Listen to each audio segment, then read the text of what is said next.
অপরাধ দমনে ব্যর্থ রাজ্য পুলিশ, অভিযুক্তরা পাচ্ছে বেকসুর খালাস। তাই আইনজীবী নিয়োগ করতে চলেছে এবার ভবানী ভবন। জেলায় জেলায় চলবে নিয়োগ প্রক্রিয়া। জেলার বিভিন্ন থানায় আইনি পরামর্শ দেবেন তারা। আমরা আরো বিস্তারিত জানবো, সরাসরি রয়েছেন আমাদের প্রতিনিধি ভজন গাঙ্গুলি। ভজন, ঠিক কিভাবে পদক্ষেপ নিতে চলেছে এবার ভবানী ভবন?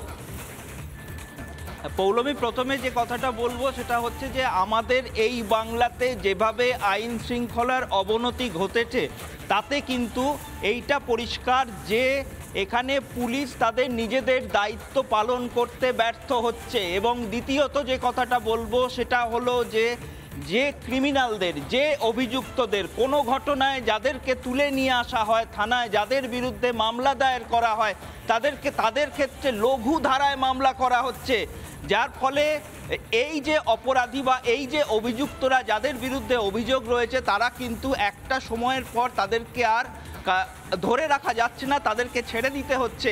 এই যে প্রসেসটা, এইটাতে কিন্তু বারবার যেটা বলা হচ্ছে যে সুপ্রিম কোর্টের রুলিং আছে যে পরিষ্কার করে টোটাল যে তার এগেনস্টে যাকে অভিযুক্ত, যে অভিযোগ নিয়ে যাকে ধরা হবে তার এগেনস্টে যা যা অভিযোগ থাকবে সেইগুলোকে প্রপারলি তার চার্জশিটে মেনশন করতে হবে। অনেক ক্ষেত্রে এরকমও দেখা গেছে যে সেগুলোকে মেনশন করা হচ্ছে না। ওই জন্য রাজ্য পুলিশের তরফ থেকে এইটা একটা ব্যবস্থা করা হচ্ছে যে যাতে আইওরা, যারা তদন্তকারী অফিসার, তারা এই অনেক ক্ষেত্রেই ধারাগুলো জানেন না, যে ধারা দিলে অপরাধী বা অভিযুক্তদের ধরে রাখা যায়।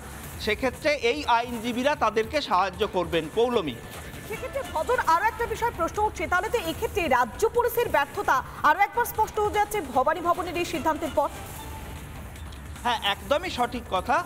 রাজ্য পুলিশের যে বিভিন্ন থানাগুলো, বিভিন্ন জেলাগুলো নিয়ে আমরা যখন দেখি, আমরা একটার পর একটা যখন ঘটনা ঘটে সেই ঘটনাগুলোকে আমরা যখন দেখি তখন যেটা দেখতে পাই যে কথাটা বলছিলাম যে অভিযুক্তরা কিন্তু অভিযুক্তদেরকে তাদেরকে আটকে রাখা যাচ্ছে না, তারা যে কোনো প্রকারে কিন্তু বেরিয়ে যাচ্ছে। আমি বলতে চাইছি যে তাদেরকে আইনি বাধার মধ্যে, ঘেরাটোপের মধ্যে রাখা যাচ্ছে না। এইটা যেটা করছে, এখানেতে যেটা বারবার বলা হচ্ছে যে যারা তদন্তকারী আধিকারিক, অনেক মামলার এরকম হয়েছে, যেমন আমরা দেখতে পেয়েছি যে অভয়াকাণ্ডেতেও দেখতে পেয়েছি যে আসল যারা অভিযুক্ত বা যাদের বিরুদ্ধে অনেক অভিযোগ রয়েছে তাদেরকে কিন্তু খাতা আনতে পারেনি। ঠিক সেই রকমভাবেই এক্ষেত্রে ওই জন্য যেটা বলা হচ্ছে যে এই ব্যর্থতা ঢাকতে এবার উদ্যোগী হচ্ছে রাজ্য সরকার। পৌলমী, বেশ, অনেক ধন্যবাদ। আমরা কথা বললাম, সরাসরি ছিলেন আমাদের স্পেশাল করেসপন্ডেন্ট ভজন গাঙ্গুলি। অপরাধ দমনে ব্যর্থ রাজ্য পুলিশ, অভিযুক্তরা পাচ্ছে বেকসুর খালাস। তাই আইনজীবী নিয়োগ করতে চলেছে ভবানী ভবন। জেলায় জেলায় চলবে এই নিয়োগ প্রক্রিয়া। জেলার বিভিন্ন থানায় আইনি পরামর্শ দেবেন তারা, এফআইআর থেকে চার্জশিট পেশ, এমনকি আইওদেরও পরামর্শ দেবে এই টিম। সব ধরনের মামলায় মিলবে পরামর্শ। রাজ্যে লাফিয়ে বাড়ছে অপরাধের গ্রাফ, সেই কারণে সাজা পাচ্ছে না অনেক অভিযুক্তরাই। আমাদের সঙ্গে এই মুহূর্তে টেলিফোনে রয়েছেন প্রাক্তন পুলিশ কর্তা অরিন্দম আচার্য। আপনাকে স্বাগত জানাবো রিপাবলিক বাংলাতে। আমরা দেখতে পাচ্ছি এবার ভবানী ভবনের পক্ষ থেকে বিশেষ পদক্ষেপ নেওয়া হচ্ছে, আইনজীবী নিয়োগ করা হচ্ছে। অভিযুক্তরা বেকসুর খালাস হয়ে যাচ্ছে, সেই কারণেই পদক্ষেপ নেওয়া হচ্ছে। তাহলে কি রাজ্য পুলিশ কোথাও গিয়ে ব্যর্থ? তাই এবার আইওদের পরামর্শ দেওয়ার জন্য নিয়োগ করতে হচ্ছে ভবানী ভবনকে।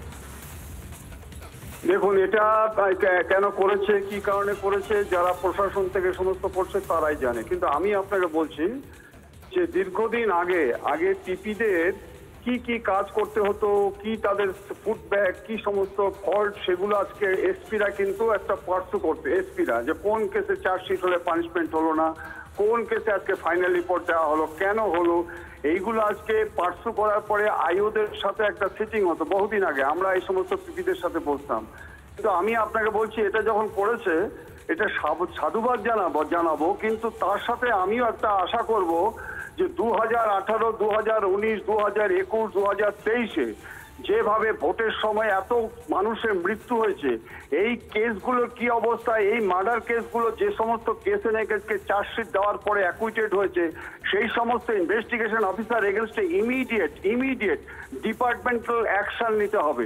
হাইকোর্ট আজকে চিফ সেক্রেটারিকে পর্যন্ত ভৎসনা করছে এবং chief secretary of West Bengal কদিন আগে দেখলাম নিঃশর্ত ক্ষমা প্রার্থনা করেছে। কোনোদিন শুনেছেন যে আজকে হাইকোর্টের ডিভিশন বেঞ্চের পর্যন্ত আজকে অর্ডার ক্যারি আউট করছে না এক সংখ্যক আজকে প্রশাসক, তাদের জন্য আজকে চিফ সেক্রেটারিকে ডিভিশন বেঞ্চে আজকে অ্যাপোলজি চেয়ে নিঃশর্ত ক্ষমা চাইতে হলো। তাহলে আপনি বলুন যে হাইকোর্ট দিনের পর দিন যে নির্দেশ দিচ্ছে, হাইকোর্ট যে তদন্তগুলো আজকে নেফোরিয়াস অ্যাক্টিভিটিসের জন্য, আমি বলছি এটাকে বলে ল্যাকাডাইসিক্যাল অ্যাটিটিউড নিয়ে যে সমস্ত কেসগুলো সর্বনাশ করে দিচ্ছে, তার জন্য কেন্দ্রীয় বাহিনীকে দেওয়া হচ্ছে। সেই সমস্ত আইওদের এগেনস্টে ইমিডিয়েট অ্যাকশন নেওয়া দরকার। বোঝাই যাচ্ছে একাধিক জায়গায় যে অসঙ্গতি, সেই অসঙ্গতিগুলো কোথাও গিয়ে বড় হয়ে গিয়েছে, আর সেই কারণে এবার আইনজীবী নিয়োগ করতে চলেছে ভবানী ভবন। নানা ধরনের কন্টেন্ট দেখার জন্য লাইক করুন, শেয়ার করুন আমাদের ফেসবুক পেজ, সাবস্ক্রাইব করুন আমাদের ইউটিউব চ্যানেল। পাশাপাশি অন্যান্য ব্রেকিং নিউজের জন্য অবশ্যই চোখ রাখুন রিপাবলিক বাংলায়।